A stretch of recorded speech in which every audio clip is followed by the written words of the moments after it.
Karibu tena bwana, hili ni bonge la movie kama wa kula kuweza kulitazama. Leo ilikuwa ni siku ya ndoa ambaye huyu mchizi hapa anaitwa Derek alifunga ndoa na bibi hapa anaitwa Violet. Baadaye ni usiku wa mahaba, wamepiga show ya kutosha mke na mume. Siku ya kwanza mambo huaga na kuwa matamu kweli kweli. Baadaye ndio hivyo wanajipumzisha, lakini ajabu, asubuhi mchizi anakuja hapa anamwaga mke wake ya kwamba anahitajika kwenda kazini. Dada ikabidi ashangae, akamuuliza kazini? Mchizi akasema ndio. Akasema jamani, leo ni siku ya kwanza, kwa nini unaenda kazini wakati kuna ruhusa na pumziko la ndoa? Akasema jamani, kuna vitu vya muhimu, please naomba niende kazini. Dada imemuuma, haiwezekani siku ya kwanza alafu mtu aende kazini. Usiku ulipofika, mwamba hata kushiriki tendo na bibie amekataa. Inaonekana ya kwamba alienda kwa mchepuko. Dada akasema isiwe kesi bwana, kwa kuwa umelala. Akaenda upande wa pili akachukua simu yake na kutazama, je, kuna nini kinaendelea? Bwana, chati alizozikuta hapa ni chati za mahaba. Ikabidi asikilize moja, kusikiliza maongezi ambayo yalikuwa yanafanyika. Bwana, ni hatari. Maongezi ni ajabu kweli kweli. Mchizi anakuja kuamka hapa, ikabidi ampokonye simu, akamwambia sikia, usije kuthubutu tena kushika simu yangu. Lakini dada alikuwa amesikia kila kitu. Bwana, hii nauma. Ikabidi aende kwa rafiki yake hapa. Rafiki yake anamuuliza, mbona leo hauko sawa, kuna shida gani? Akamwambia, rafiki yangu, ndoa yangu ni hatari. Akasema, we, ndoa si nimefunga juzi tu. Akasema, ndio hivyo. Dada ana maumivu makali ndani ya moyo wake, lakini mchezi yuko hapa, yupo na binti mrembo sana anaitwa Sofia. Ni mwanamke ambaye ndio anachepuka naye. Bwana, inaonekana nampenda sana, lakini wakati anaendelea, yule rafiki wa mke wake anaitwa Linda ameona kila kitu hapa. Asema, ina maana unanifuatilia hadi huku, namaanisha nini? Akasema, kiukweli hiki ambacho amekifanya shemeji sio kitu kizuri kabisa. Ndoa yako ina siku 3, hata honeymoon hamjamaliza. Unafanya kitu gani hapa? Akaondoka. Lakini akamwacha msela ana maswali mengi sana, anajiuliza itakuwaje kama atamwambia mke wangu. Bwana, ni hatari. Lakini aliporudi akaona msema sana mke wake. Anasema, kwa nini unatoa siri za ndani humu, unaenda kumwambia rafiki yako sijui natembea na watu, naanza kunifuatilia? Upumbavu mimi siuhitaji. Kama uhitaji ndoa sema mapema, usije kaleta upumbavu. Dada kawa anashangaa, kosa ni lake, alafu mwisho wa siku yeye ndio analalamika. Ni hatari. Lakini leo dada akajipamba vizuri kabisa, anamuaga anahitaji kuondoka, naende kwa rafiki yangu. Mchizi akasema, wewe unasemaje? Akasema, ndio hivyo, natoka mara moja, naenda kwa rafiki yangu. Wewe umetoka? Akasema, sikia, ina maana tunabishana? Akasema, no, sio kwamba tunabishana. Akasema, lazima uwe na msimamo ya kwamba hii ndoa mimi ndio muamuzi. Dada hakutaka kusikiliza kitu chochote, akatoka hapa. Ni hatari. Hata honeymoon haijaisha. Akaja kweli kwa rafiki yake maskini, hana hata mtu. Asema, nimetoka lakini kasirika. Akasema, ina maana unafanya nini? Akasema, sasa nataka nione tu kwamba ananipenda kweli au anacheza na hisia zangu. Basi bwana, baadaye mchezi yuko hapa namsubiri mke wake. Mke ameletwa na gari hapa, alafu aliposhoshwa ile gari kaondoka. Dada naingia ndani. Mchizi amekasirika kweli kweli, sijui ataongea nini. Ile nafika namuuliza, hebu niambie, katika ile gari aliyekuleta pale, yule ni nani? Jibu mara moja, wewe ni mke wangu. Akasema, yule ni rafiki yangu, kwa hivyo amenileta hapa na ameondoka. Akasema, ina maana unanisaliti? Akasema, no, mimi sijakusaliti kama wewe. Akasema, haiwezekani, huu unaofanya ni upumbavu, wewe ni mke wa mtu, kwa nini unafanya ujinga ule? Dada akamwambia, sikia, haya ni maisha yangu kwa sasa, hebu naomba uniache. Akapanda juu. Mwamba amekasirika kweli kweli. Ndio hivyo, analipo kwa kile ambacho amekifanya. Leo anarudi hapa, dada akamuita, samani, kuna kitu fulani hapa nimeandaa kwa ajili yako, please naomba ukisome. Chizi kabidi achukue ile karatasi kusoma.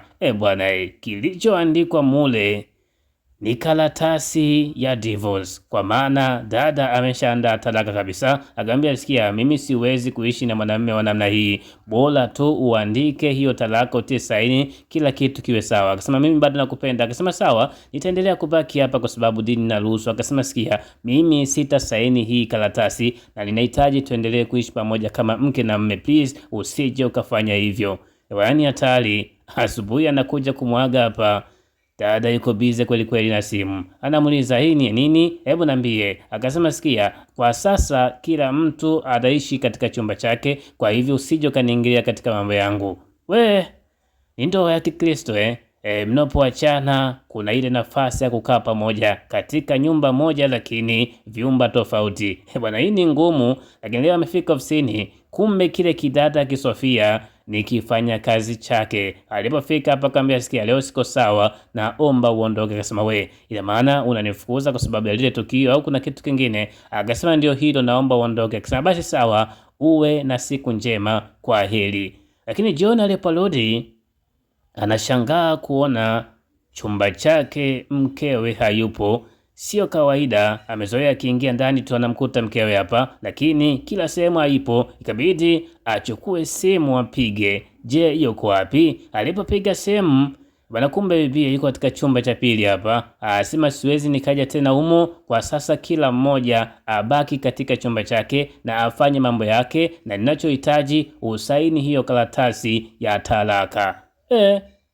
Bwana, hii ni ngumu, sijui kama atafanya hivyo leo. Ikabidi aende kwa rafiki yake yule, akamwambia samani, kiukweli nilifanya makosa, lakini nahitaji ukaniombee msamaha. Akisema sikia, mke wako anakupenda, sema tu kwa mambo ambayo umeyafanya, kiukweli inahitajika muda. Akisema ndio hivyo, naumia sana kuona jinsi ambavyo kwa sasa ananiavoid. Akasema lazima utumie akili kuweza kurudisha tena hisia zake kwako, kwa sababu tayari ni mtu ambaye ana maumivu sana. Dada ni kweli ameumia. Yuko zake hapa anapiga pombe, tena pombe kali kweli kweli. Kuna mchezi yuko pembeni hapa anamtazama sana jinsi bibi anavyokunywa pombe. Inaonekana kabisa ana tatizo la kisaikolojia, ni hatari. Lakini huku nako mwamba Derek ametulia zake hapa. Ni usiku wa manane, mwanamke anaingia amepiga pombe kweli kweli, anataka kumshika msaidie, lakini dada anasema acha kabisa, usije ukanishika, wewe ndio sababu. Akasema please, naomba basi nikubebe wala nikupeleke juu. Dada hataki, akasema mimi nitalala hapa sebuleni, asubuhi nikipata akili nitaenda chumbani kwangu. Bwana, ngumu leo. Mchizi anafika hapa, kile kibibie kinaongea kweli kweli, kinasema ina maana kumbe ulikuwa unanidanganya, yani ulikuwa unasema unanipenda, kumbe mwisho wa siku tangia uoe kila kitu kimebadilika. Akasema sikia, sio kwamba vitu vimebadilika, lakini nataka nimweke sawa mke wangu kwanza, ili mradi tuendelee na penzi letu. Akasema kwa hivyo kumbe mke wako ni muhimu kuliko mimi, si ndio? Nitakufanyia mchezo.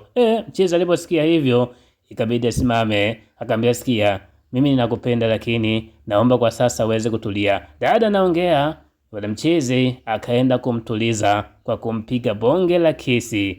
Kisi itasababisha matatizo. Acha tuone. Wakawa wanaendelea kufanya mambo yao kidogo.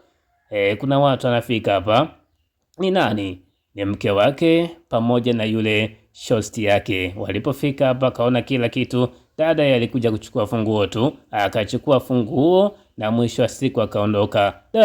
Bwana, kwenye kosa mchizi ameongeza kosa lingine, ni hatari. Lakini kwa upande huu bibi Violet amekutana na yule mchizi pale, anaitwa Devi. Ndi mtu ambaye alikuwa wameonana kwa mara ya kwanza katika ile siku ambayo bibi alikuwa anakunywa pombe, lakini mwamba akatumia nguvu ya kushawishi na mwisho wa siku akateka akili ya dada hapa. Wakawa wanacheza, wanaimba na kunywa pamoja. Dada akaenda kumkumbatia, lakini wakati amemkumbatia Kisofia kinakuja hapa kikapiga picha na video za matukio yote ambayo yanaendelea hapa, alafu kikapita pembeni yao kama vile hajawaona.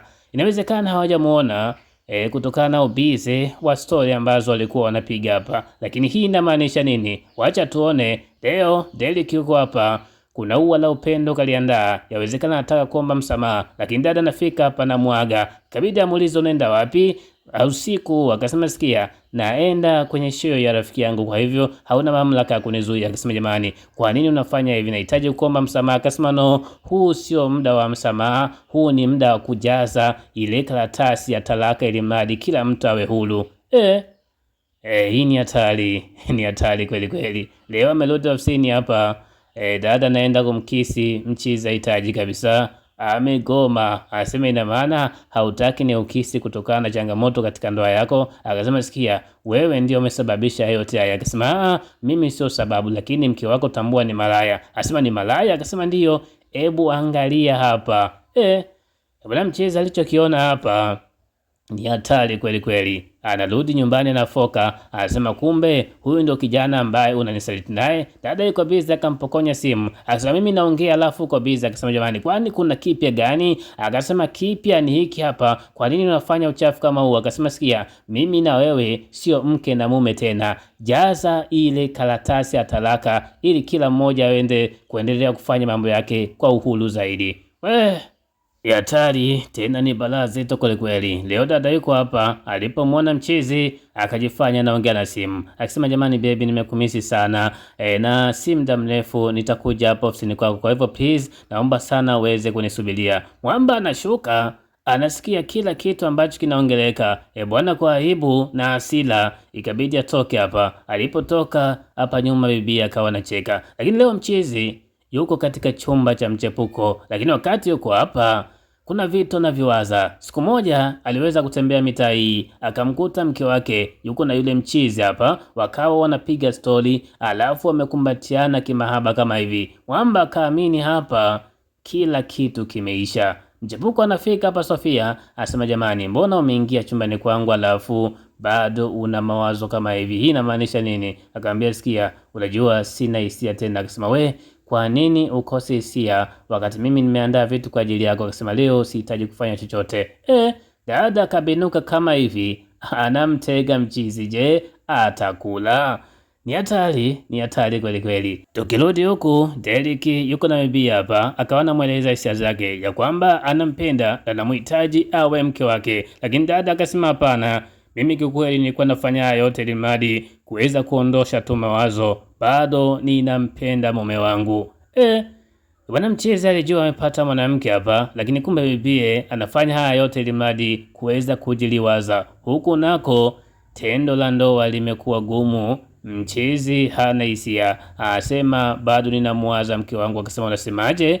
Ina maana kumbe hauna hisia na mimi, si ndio? Lakini kwa nini wewe ndio ulianza kunitongoza? Akasema sikia, nitakueleza kila kitu, lakini kifupi ni kwamba nimefanya makosa kwa sababu bado namhitaji na ninampenda mke wangu, sitaki kumwacha. Akasema ina maana uko serious? Sasa kama ni hivyo, kwa nini siku ile uliniambia hivyo? Siku ya kwanza mchizi alikuwa na bibi hapa, ni mfanyakazi wake, akamwambia ninakupenda na hata kama nitaoa wewe utaendelea kuwa mke wangu. Hizi ndio ahadi ambazo alimpatia na mwisho wa siku akawa anafanya naye mapenzi. Dada anajutia sana. Mwanamume ambaye alikuwa anamtarajia siku moja watakuwa pamoja, kumbe alikuwa anacheza tu na hisia zake. Chizi kaudi nyumbani hapa, ana mawazo kweli kweli. Mkiwa nafika hapa namuuliza, wewe mbona usiku uingii katika chumba chako na shida gani? Anasema nahitaji nikuombe msamaha. Akasema no, hakuna haja ya kuniomba msamaha kwa sababu yote ambayo umeyafanya ni mambo ya kawaida tu. Wewe endelea na yule mwanamke. Bwana mchizi akatazama atafanya nini kuweza kumshawishi bibia huyu, lakini leo wakati yuko hapa na ule mchepuko mchepuko kawa anaonyesha mahaba kweli kweli kwa mchizi hapa, akawa anamwambia sikia, mimi siwezi nikakuacha hata siku moja. Lakini wakati anaongea mke wake akaingia katika hii sehemu.